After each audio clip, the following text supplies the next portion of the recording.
வணக்கம் மக்களே, நான் உங்க கோகுல். இப்போ டிஎம்கே மேல வந்து ஒரு சில தாவேக்காவினர் வந்து பல குற்றச்சாட்டுகளை வந்து அடிக்கிட்டு வராங்க. அதுக்கு ரீசன் என்னன்னு பார்த்தோம்னா, டிவிகே தலைவர் விஜய் அவர்கள் வந்து பெரம்பூர் தொகுதியிலையும் திருச்சி கிழக்குலையும் வேட்புமனு தாக்கல் செஞ்சுட்டு வரக்கூடிய தேர்தலில் வந்து அந்த தொகுதியில வந்து நிக்கிறாரு. ஸோ அது போன்று அந்த தொகுதிகளில் வந்து இப்போ ஒரு சில பிரச்சனைகள் வந்து ஏற்பட்டிருக்கு. டிஎம்கே செய்வது கொஞ்சம் கூட சரி கிடையாது. ஏன் இந்த மாதிரி பண்றீங்க? நியாயமா எதிர்த்து எதிர்த்து நில்லுங்க டிவிக்கேவை. நீங்க இப்படி எல்லாம் பண்ணக்கூடாது அப்படின்ட்டு பல கருத்துக்கு மோதல்கள் வந்து போயிட்டு இருக்குங்க தாவேக்காவினருக்கும் இந்த டிஎம்கேக்கும். என்ன நடந்திருக்குன்றதை ஒன் பை ஒன்னா சொல்லிடுறேன். அதாவது ரீசெண்டா தான் டிவிகே தலைவர் விஜய் அவர்கள் வந்து பெரம்பூர்லயும் அதுக்கப்புறம் திருச்சி கிழக்கு தொகுதிகளில் போயிட்டு அவருடைய வேட்புமனு தாக்கல் என்பது பண்ணிட்டு வந்தாரு. ஸோ அதுக்கப்புறம் அந்த வேட்புமனு தாக்கல் பண்ண பிறகு அதுல வந்து ஏகப்பட்ட பிரச்சனைகள் இருக்கு. டீட்டெயில்ஸ் எல்லாமே மிஸ் மேட்சா இருக்கு.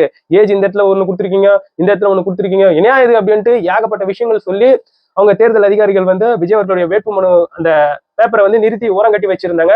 ஸோ ரீசெண்டா தான் அந்த வேட்புமனு தாக்கல் செய்திருக்கக்கூடிய இந்த அந்த படிவத்தை எடுத்து ஸோ சரிபார்த்து டிவிகே தலைவர் விஜய் அவர்கள் தாக்கல் செய்திருக்கக்கூடிய அந்த படிவம் என்பது ஏற்றுக்கொள்ளப்பட்டது. ஸோ இது வந்து பிரேக்கிங் நியூஸ்ல போகிற அளவுக்கு மாறிடுச்சு.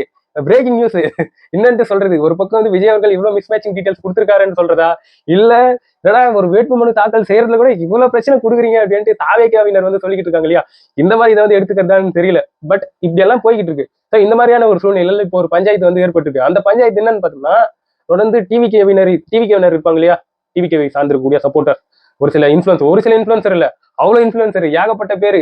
சின்ன குழந்தை கூட போன் எடுத்துட்டு வந்து டிவிகே விஜய் அவர்களுக்கு ஓட்டு போடணும் அப்படின்ட்டு சோசியல் மீடியா பலத்தை வந்து இப்ப டிவிகே வந்து உருவாக்கி இருக்கின்றதுல வந்து மாற்றுக்கிறதே கிடையாது. அந்த மாதிரி இருக்கும்போது அவங்க எல்லாம் என்ன மாதிரியான ஒரு விமர்சனத்தை வந்து பதிவு பண்றாங்கன்னா, விஜய் அவர்கள் போட்டியிடக்கூடிய பெரம்பூர் தொகுதியா இருக்கட்டும், திருச்சி கிழக்கா இருக்கட்டும், அதுக்கப்புறம் இந்த ஸ்டார் வேட்பாளர்கள் இருப்பாங்க இல்லையா, அதாவது மக்களுக்கு மிக அதிகமாக பரிச்சயமாக இருக்கக்கூடிய அந்த முகங்கள் நிற்கக்கூடிய தொகுதிகள், தமிழக முதல்வர் மு.க.ஸ்டாலின் அவர்கள் வேட்பாளராக நிற்கக்கூடிய கொளத்தூர் தொகுதியா இருக்கட்டும், விஜய் அவர்களுடைய தொகுதியா இருக்கட்டும், செங்கோட்டையன் அவர்களுடைய தொகுதிகளா இருக்கட்டும். ஸோ அந்த தொகுதிகள்லாம் என்ன பண்ணியிருக்காங்கன்னா, இந்த மாதிரி பல பெயர்கள், அதாவது விஜய் அவர்கள் வந்து பெரம்பூர் தொகுதியில் வந்து நிற்கிறாரா, விஜய் அவர்களுடைய பெயர்லயே ஒரு 4-5 பேர் வந்து வேட்புமனு தாக்கல் செஞ்சிருக்காங்க. சி விஜய் அப்படின்ட்டு 2 பேரு, எஸ் விஜய் அப்படின்ட்டு 2 பேரு, ஜோசப் விஜய் அப்படின்ட்டு ஒருத்தர்.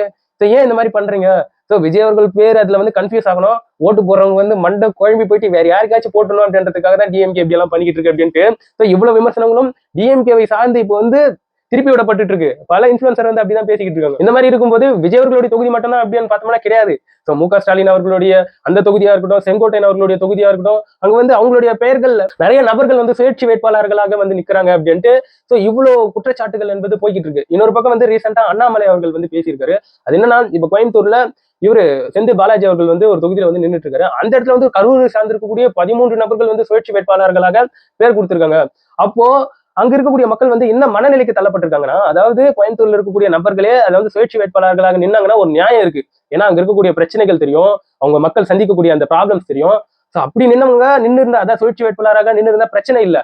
ஆனா கரூர்ல இருக்கக்கூடிய நபர்கள் 13 பேர் வந்து இங்க வந்து வேட்புமனு தாக்கல் செஞ்சிருக்காங்க அப்படின்னு சொல்லும் போது இதை வந்து என்னவா எடுத்துக்கிறது? ஸோ அத்தனை பேருக்கும் இந்த கன்ஃபியூஷன் ஓட்ஸ் வந்து ஊந்துச்சுன்னா, ஸோ இதெல்லாம் வச்சுக்கிட்டு ஸோ ஆட்சியை பிடிச்சிடலாம் அப்படின்ட்டு டிஎம்கே வந்து இப்படியெல்லாம் கனவு கண்டுட்டு இருக்கு அப்படின்ட்டு ரீசெண்டா ஒரு பாணியில அண்ணாமலை அவர்கள் வந்து பேசியிருந்தாரு. இதெல்லாம் டிவிகேவினர் தூக்கி போட்டு இப்போ வந்து பல கருத்துக்களை வந்து பதிவு பண்ணிட்டு இருக்காங்க. இணையா நீங்க நேருக்கு நேரா வந்து அரசியல வந்து சந்திங்க, அதை விட்டு மறைமுகமாவே என்ன ஏகப்பட்ட பிரச்சனைகளை வந்து டிவிகே விஜய் அவர்களுக்கு வந்து கொடுத்துக்கிட்டு இருக்கீங்க. ஸோ நீங்க என்ன பண்ணாலும் எடுபடாது, நாங்க அதற்கான அரசியலை வந்து சிறந்து செய்வோம் அப்படின்ட்டு அவங்க வந்து விஜய் அவர்களுடைய சின்னமான அந்த விசில் சின்னத்தை வந்து மக்களுக்கு மத்தியில எந்த அளவுக்கு ஃபோக்கஸ் பண்ணி விடணுமோ அந்த அளவுக்கு வந்து ஃபோக்கஸ் பண்ணி விட்டுட்டு இருக்காங்க. ஒரு சில இன்ஃபுளுசர் வந்து பேசும்போது சைட்லயே விசில் சின்னத்தை வந்து போட்டு அந்த அளவுக்கு விஜய் அவர்களுக்கு வந்து உறுதுணையா நின்றுட்டு இருக்காங்க. ஒரு சிலர் வந்து என்ன சொல்றாங்கன்னா, யார் எத்தனை பேராச்சும் சுயேட்சை வேட்பாளர்களாக நிக்கட்டும், ஆனா மக்களுக்கு மத்தியில நீங்க வந்து ஒரு விஷயத்தை வந்து பரப்பணும். அது என்னன்னா, விஜய் அவர்களுடைய சின்னமான விசில் சின்னத்தை மக்களுக்கு மத்தியில வந்து ஆழமா பதிய வைக்கணும். அதே சமயத்துல அந்த சின்னம் வந்து எந்த இடத்துல எத்தனாவது நம்பர்ல இடம் பெறுதுன்றத வந்து அந்த மக்கள், அடித்தட்டு மக்கள், ஒரு சிலருடைய சின்னம் விசில் சின்னம் எத்தனாவது இடத்துல இருக்குதுன்றத வந்து சொல்லணும். நீங்க சொன்னாதான் அந்த இடத்துல வந்து ஓட்டு இயந்திரத்துல போயிட்டு கரெக்டா மக்கள் ஓட்டு போடுவாங்க அப்படின்ட்டு இந்த பூத் லெவல் ஏஜென்சிஸ்க்கு வந்து இனிஷியேட் பண்ணும் அப்படின்ட்டு டிவிகேக்கு சப்போர்ட் பண்ணக்கூடிய அந்த சப்போர்ட்டர்ஸ் வந்து ஏகப்பட்ட விஷயங்களை இப்போ வந்து பேசிக்கிட்டு வராங்க. அது மட்டும் இல்லாம இன்னும் சில சர்ச்சை கருத்துக்கள் என்னன்னு பார்க்கும்போது, அதாவது விஜய் அவர்களுடைய பெயர்ல தான் நிறைய பேர் வந்து நிக்கிறாங்கன்னு பார்த்தோம்னா, டிவிகேவுக்கு ஒதுக்கக்கூடிய விசில் சின்ன மாதிரியே விசில வந்து இப்படி திருப்பி போட்டா இது வந்து வேற ஒருத்தவங்களுடைய சின்னம், விசில வந்து இப்படி வச்சிருந்தா இது வந்து விஜய் அவர்களுடைய சின்னம், ஒரு ரோலரை தூக்கி வந்து நிறுத்திட்டு ரோலர் வந்து பார்ப்பதுக்கு விசில் மாதிரியா இருக்கு. இணையா இப்படியெல்லாம் பிரச்சனை கொடுக்குறீங்க அப்படின்ட்டு டிவிகே தொண்டர்கள் ரசிகர்கள் இப்போ வந்து அவங்க வந்து ரொம்ப விமர்சனப்படுத்தி பேசிட்டு இருக்காங்க. இந்த இடத்துல வந்து டிவிகே தொண்டர்கள் ரசிகர்கள் கவலைப்பட வேணாம். இந்த இடத்துல வந்து விஜய் அவர்களுடைய சின்னம் எத்தனாவது நம்பர்ல வருது, எக்ஸாம்பிளுக்கு வந்து 4வது இடத்துல வருதுன்னா 4வது இடத்துல விஜய் அவர்களுடைய சின்னம் இருக்குங்க, விசில் சின்னம். ஸோ அந்த இடத்துல வந்து நீங்க போயிட்டு ஓட்டு போடுங்க அப்படின்ட்டு வரக்கூடிய மக்களுக்கு வந்து இனிஷியேட் பண்ணலாம். ஸோ இதனால பெரிய இம்பாக்ட்னால ஏற்படாது. எத்தனை வேட்பாளர்கள் நின்னாலும் அங்க சொல்லக்கூடிய நபர்கள் வந்து அவங்களுடைய அந்த கருத்துக்கள் வந்து கரெக்டா பதிவு பண்ணாங்கன்னா ஒரு பிரச்சனையும் இல்லை. ஒரு சிலர் வந்து குழம்பக்கூடிய நபர்கள் இருப்பாங்க. அந்த குழம்பக்கூடிய நபர்களுக்கு தான் இது தேவை. நிறைய பேர் வந்து தெளிவா இருப்பாங்க. விஜய் அவர்களுடைய சின்னம் என்ன, அவருடைய பேர் என்ன, எத்தனாவது இடத்துல இடம் பெற்றிருக்கு பெரும்பாலானோர் கரெக்டா அந்த இடத்துல போயிட்டு ஓட்ட போட்டுருவாங்க. அதை வந்து மாற்றுக்கிறதே கிடையாது. பட் ஒரு சிலர் குழம்பக்கூடிய நபர்களுக்கு அந்த இடத்துல இருக்கக்கூடிய பூத் லெவல் ஏஜென்சிஸ் வந்து எந்த இடத்துல விஜய் அவர்களுடைய அந்த சின்னம் இருக்குதுன்றதை வந்து கண்டிப்பா சொன்னாங்கன்னா அது வந்து கரெக்டா எக்ஸாக்டா மக்கள் வந்து எங்க ஓட்டு போட வந்திருக்காங்களோ அங்க போயிட்டு ஓட்ட போடுவாங்க. அந்த பேலட் மிஷின்ல போயிட்டு ஓட்டை வந்து அமுக்குவாங்க. ஸோ முழுக்க முழுக்க இந்த இடத்துல வந்து பூத் லெவல் ஏஜென்சி வந்து ரொம்ப சிறந்த செயல்படணுன்றது வந்து மாற்றுக்கத்தே கூடியது.